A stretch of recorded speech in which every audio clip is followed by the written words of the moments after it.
Today, we're learning a quick tip to make your drop-down menus more interactive and visually appealing with hover effects. Hover effects are visual changes that occur when you hover your mouse over an element. They make it easier for users to find and interact with options.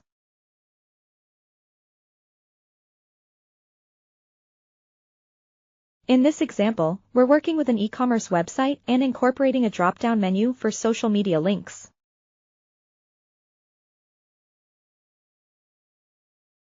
We'll demonstrate how to apply an interactive hover effect in MockFlow. First, we'll rename the social media elements to a social link in the Layers section for easier identification, making it ready for adding interactions in the next step. Next, we'll add interactions by selecting the topmost component of the drop-down menu and clicking on the Manage Interactions option. Under this, we'll add two interactions, mouse hover and mouse out. For a mouse hover, choose the Show Component action and select the component to display. For a mouse out, use the Hide Component action to conceal the selected component. To enhance the visual appeal of the drop-down, let's add a roll and down effect to our mouse over interaction and customize it by adjusting the time delay. We will also do the same with our mouse out interaction by adding a rolling out up effect.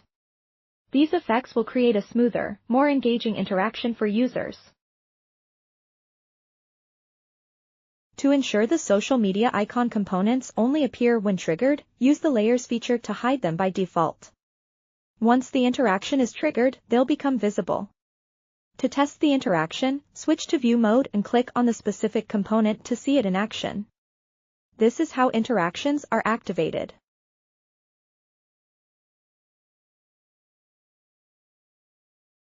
Join us as we explore prototyping interactions with MockFlow. We hope these tips enhance your design workflow. Stay tuned for more insights.